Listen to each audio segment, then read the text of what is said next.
येषां चित्ते वशेद भक्ति सर्वदा प्रेम रूपिणी न ते पश्यन्ति कीनासं स्वप्नेप्यमलमूर्तयः। भक्ति है। नारद बाबा, देख कितना अच्छा प्रसंग है ये भक्ति महारानी की श्रेष्ठता का वर्णन करते हुए।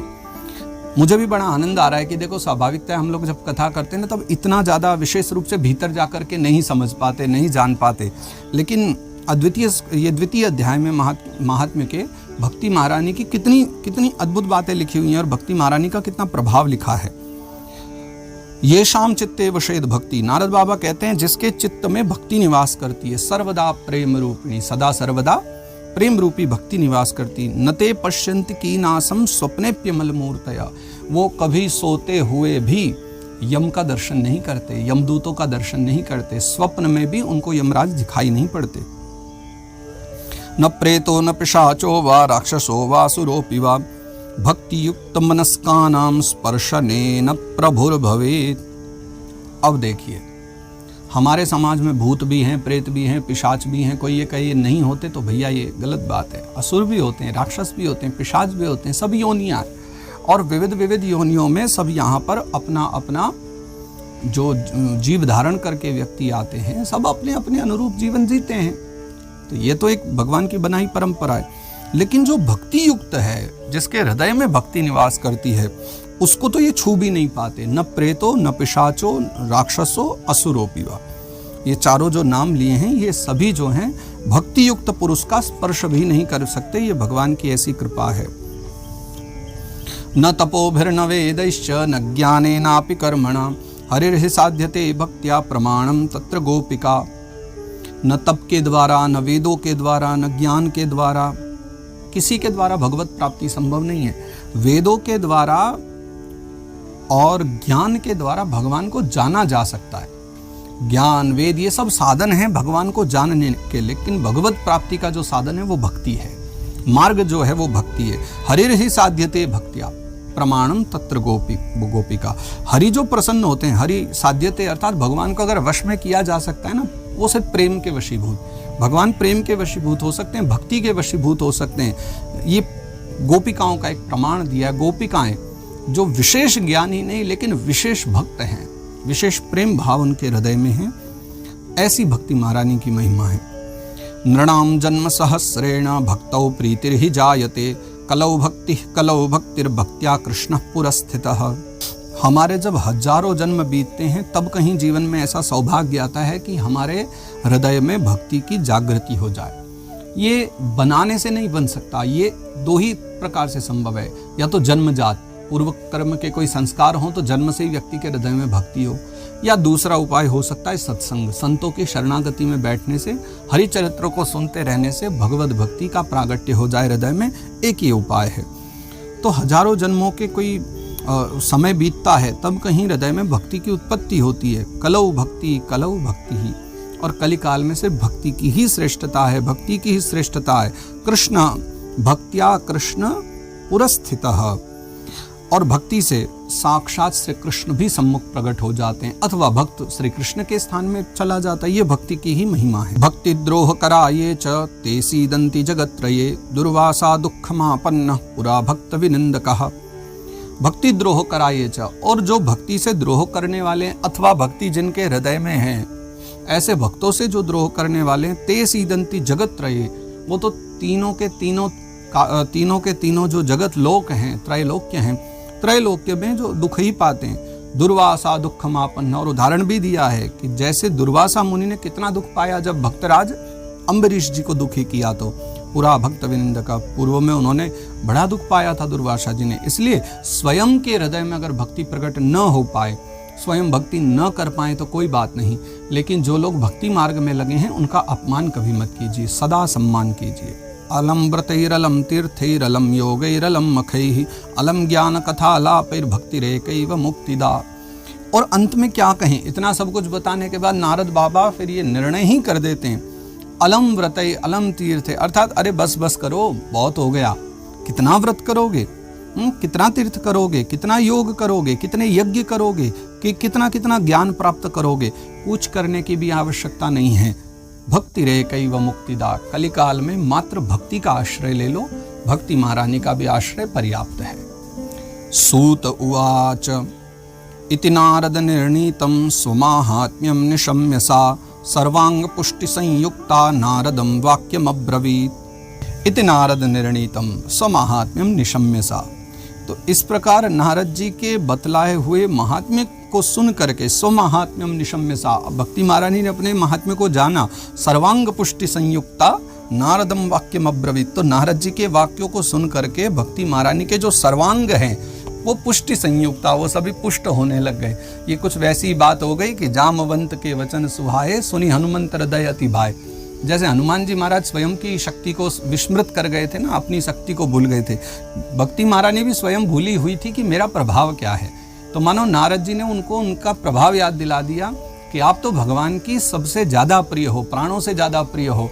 तो बहुत प्रसन्न हो गई भक्ति महारानी। सर्वांग पुष्टि संयुक्ता, उनके जो सभी अंग हैं वो पुष्टि संयुक्त हो गए, अर्थात पुष्ट हो गए, प्रसन्न हो गई वो नारद जी के बात सुनकर। और तब भक्ति महारानी कहती हैं, अहो नारद धन्योसी प्रीतिस्ते मयि निश्चला न कदाचिद विमुंचामि चित्ते स्थास्यामि सर्वदा। और ये सब सुनकर भक्ति महारानी इतनी प्रसन्न हो गई कि उसी समय नारद बाबा को एक वरदान दे दिया, आशीर्वाद दे दिया। अहो नारद धन्योसी, हे नारद बाबा आप तो धन्य हो जो आपकी मुझ में इतनी दृढ़ प्रीति है। तो न कदाचित विमुंचामि, ये मेरा वचन है, मेरा वरदान है कि मैं कभी भी आपको छोड़ करके नहीं जाऊंगी और आपके हृदय में सदा सर्वदा निवास करूंगी, क्योंकि मुझे भगवान के प्रति ऐसा दृढ़ भाव रखने वाले ऐसे प्रेमी ही तो भक्त चाहिए। इसलिए मैं सदा सर्वदा आपके संग रहूंगी, आपके हृदय में रहूंगी। कृपालुना त्वया साधो मद्वाधाध्वंसिताक्षणात् पुत्रयोश्चेतना नास्ति ततो बोधय बोधय। भक्ति महारानी कहती हैं कि देखिए, आपके जितने वचन थे, आपके वचनों से मैं तो प्रसन्न हो गई, मेरे तो मन की सारी शंका दूर हो गई। और उसका कारण ये कि मैंने तो अपने कानों से आपकी वाणी को सुन लिया। लेकिन मेरे जो पुत्र हैं, पुत्रयोस चेतना नास्ति, मेरे दोनों पुत्रों में अभी तक चेतना नहीं है। तो आप एक कृपा और कर दीजिए कि ततो बोधय बोधय, कृपा करके मेरे जो दोनों बच्चे हैं अब इनको थोड़ा सा बोध करा दीजिए। सूत उवाच तस्यावचः समाकर्ण्य कारुण्यं नारदो गतः तयोर्बोधन मारे भी कराग्रेण विमर्दयन। तो भक्ति महारानी की बात को सुन करके नारद जी के मन में बहुत करुणा आ गई, बहुत दया भाव आ गया। वो बड़े दुखी से हो गए कि देखो भक्ति महारानी के दोनों पुत्र सोए हुए हैं। तो करुणा में आकर के नारद बाबा ने कराग्रेण विमर्दयन, भगवान नारद जी उनको जाकर के हाथों से हिलाने लगे कि भैया खड़े हो जाओ, ज्ञान वैराग्य खड़े हो जाओ, उनको जगा रहे हैं। मुखम संयोज्य करणान्ते शब्दमुच्चैः समुच्चरन् ज्ञान प्रबुध्यताम शीघ्रम रे वैराग्य प्रबुध्यताम। फिर नारद बाबा अपना मुख उनके कान के पास ले जाते हैं और कान के पास जाकर के फिर उनके मुख से कुछ शब्द निकलते हैं। क्या? ज्ञानम प्रबुध्यताम शीघ्रम, हे ज्ञान जल्दी से खड़े हो जाओ, जाग जाओ। अरे वैराग्य, अब तक सोए पड़े हो, देखो आपकी माँ भक्ति महारानी कितनी प्रसन्न हो गई, अब आप भी जल्दी से खड़े हो जाइए। वेद वेदांत घोषैश्च गीता पाठेर मुहुर्मुहुः बोध्यमानौ तदा तेन कथम चिच्चोत्थितौ बलात्। तो वेद वेदांत घोषैश्च, जब नारद बाबा ने वेदों का पाठ किया, वेदांत का पाठ किया, फिर गीता जी का बार बार पाठ किया, तो बोध्यमानौ तदा तेन, तब जाकर के ज्ञान और वैराग्य दोनों को बोध हुआ। और जैसे तैसे बड़े ही जोरों के साथ कथम चिच्चोत्थितौ बलात्, और बड़े बल के साथ बड़ी हिम्मत करके तब दोनों भाई ज्ञान और वैराग्य थोड़े खड़े हुए। लेकिन नेत्रैरनवलोकन्तौ जृम्भन्तौ सालसावुभौ बकवत्पलितौ प्रायः शुष्क काष्ठ समांगकौ। नेत्रैरनवलोकन्तौ जृम्भन्तौ सालसावुभौ, लेकिन जैसे वो खड़े भी हुए ना, अर्थात उठ के थोड़े बैठे नारद जी के बार बार उठाने पर, तो लेकिन वो ऐसे आलस्य में थे कि उनकी आंखें तो खुल ही नहीं पा रही थी। जृम्भन्तौ अर्थात वो बार बार जम्भाई ले रहे हैं। बकवत पलितौ प्रायः, अच्छा उनके जो बाल है ना बिल्कुल बगुले के समान सफेद हो चुके हैं, वृद्धावस्था आ गई है ना इसलिए। और शुष्क काष्ठ समांगकौ, उनके जो अंग हैं वो जैसे सूखी हुई लकड़ी कितनी कठोर होती है ना, ऐसे ही सूखी हुई लकड़ी के समान एकदम कठोर उनका शरीर हो चुका है।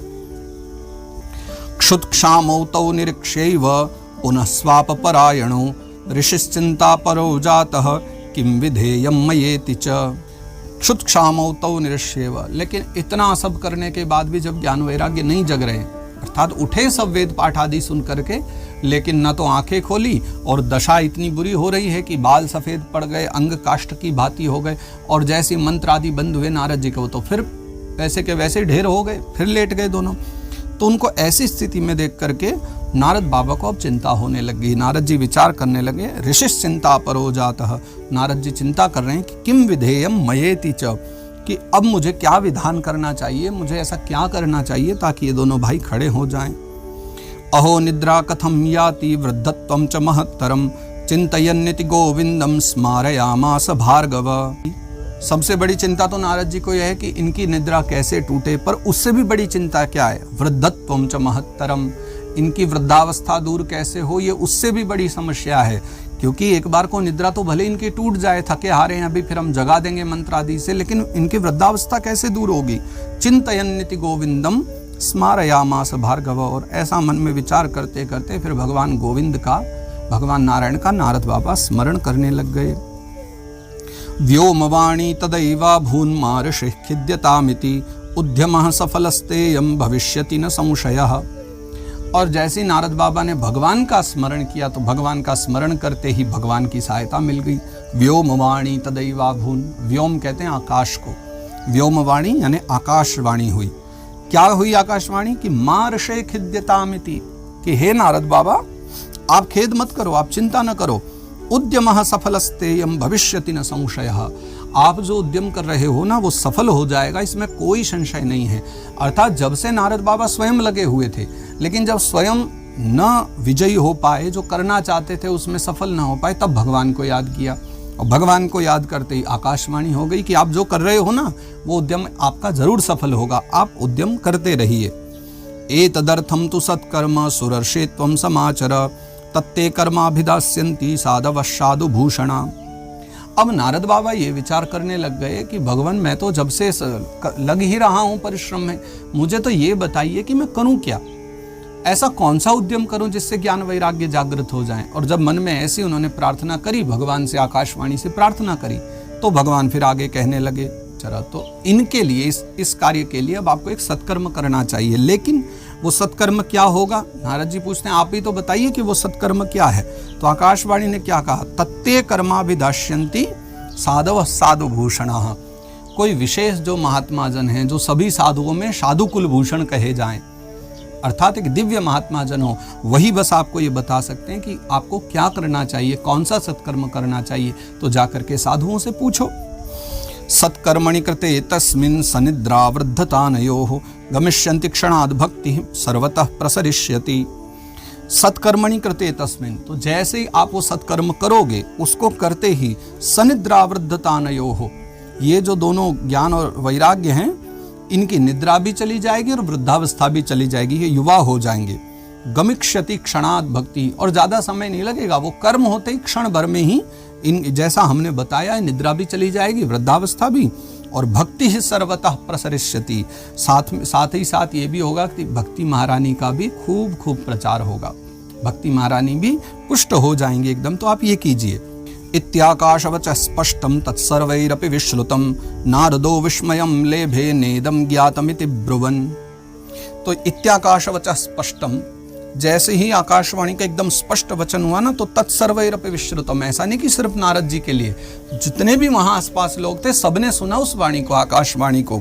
नारदो विस्मयं लेभे, लेकिन नारद बाबा तो विस्मय में पड़ गए कि न इदम ज्ञातम इति ब्रुवन्, मुझे नहीं समझ में आ रहा है कि आकाशवाणी कैसी हुई है, क्यों हुई है, और इस आकाशवाणी का आशय क्या है, ये कहना क्या चाहती, मुझे इस विषय में विचार करना होगा। क्यों विस्मय में पड़ गए नारद जी, क्योंकि भैया आकाशवाणी में कहा ही क्या है, सत्कर्म करो, एतदर्थम तु सत्कर्म, सत्कर्म करो। लेकिन समस्या तो ये है कि हमने तो गीता पाठ आदि के जो चर्चा हैं वो किए हैं, वेद वेदांत घोषिश्च गीता पाठेर मुहुर्मुहुः, गीता पाठ किए, वेद पाठ किए, वेदांत पाठ किए, लेकिन उससे भी तो कोई लाभ नहीं हुआ। तो अब आगे हम क्या करें, फिर सत्कर्म क्या है। तो इसका मतलब अब कुछ साधु कुल भूषणों के पास जाना पड़ेगा और वही हमें बताएंगे कि वास्तविकता में सत्कर्म क्या है। तो अब आगे संतों के पास हमें यात्रा करनी होगी। इससे आगे की भी चर्चा फिर हम अगले भाग में करेंगे, जब नारद बाबा फिर आगे जाकर के यात्रा करते हैं। आज की इस भाग को, आज के सत्र को यहाँ विश्राम देते हैं। आप सभी यूं ही श्रीमद् भागवत जी का नित्य आनंद लेते रहिए। एक के बाद एक जो जो चर्चा आती जाएंगी। देखो, बहुत मैंने पहले ही बताया था, यात्रा बहुत लंबी है, लेकिन जैसा अपना जीवन है उस जीवन में नित्य प्रति 10-20 मिनट, आधा घंटा अगर नित्य हम ये श्रवण करते रहें तो अच्छा है, भागवत जी के मूल स्वरूप को जानने का अवसर मिलेगा। और मुझे विश्वास है इसमें बहुत कुछ आप वो सुनते जा रहे होंगे जो आपने पूर्व में कभी नहीं सुना होगा, संभवतः हमसे भी नहीं सुना होगा कथा में, क्योंकि हमें पहले से पता थी कि हम इतने विशाल कथा को 7 दिवस में संभव ही नहीं कि कर पाते। तो आप सदा इसको श्रवण करते रहें। और एक और विशेष बात कि अभी कुछ दिनों पहले व्हाट्सएप पर भी जैसे हम लोग सब संपर्क में बने रहते हैं तो हम सबको लिंक आदि वहाँ भेज दिया करते हैं। अभी कुछ दिनों पहले फिर हमने व्हाट्सएप पर भी अपना एक चैनल बना दिया था, क्योंकि व्हाट्सएप पर ग्रुप भी बने हुए हैं जहाँ सब लोग हम जुड़े रहते हैं, हम भेजते रहते हैं ग्रुप में कुछ ना कुछ अच्छी चर्चाएँ। लेकिन समस्या आई थी कि वहाँ बहुत सारे लोग थोड़े प्राइवेसी के कारण भी नहीं आ पाते, लेकिन चिंता बड़ी करते रहते थे, इसलिए हम सबको अलग अलग भेज देते थे। लेकिन अब वहाँ चैनल का एक निर्माण हो गया है, उसमें पूरी प्राइवेसी भी बनी रहती है, कोई जान भी नहीं पाता कि आप कौन कौन जुड़े हैं ग्रुप में, कौन है कौन नहीं है, एक दूसरे का कोई नंबर आदि भी वहाँ नहीं रहता। इसलिए सबसे अच्छा है कि सब व्हाट्सएप में हमारे आचार्य सचिन जी जो है, ढूंढने की आवश्यकता नहीं है। जो आप वीडियो देख रहे हैं इसके नीचे ही या तो कमेंट में या कहीं डिस्क्रिप्शन में कहीं भी आपको व्हाट्सएप चैनल के नाम से नीचे लिंक मिल जाएगी, उस पर जा कर के चैनल पे आप लोग जुड़ जाइए, वहाँ उसे फॉलो कर लीजिए। फिर जो जो चर्चा आती रहेगी हम वहीं आपको सब लिंक आदि भेजते रहेंगे। तो यूं ही चर्चा चलती रहेगी। आओ आज के सत्र को विश्राम करें। जय जय श्री राधे, श्री श्याम सुंदर भगवान की जय, श्याम ढाक तीर्थ की जय हो, श्याम कुंड की जय हो। जय सिया राम, जय श्री कृष्ण, राधे राधे।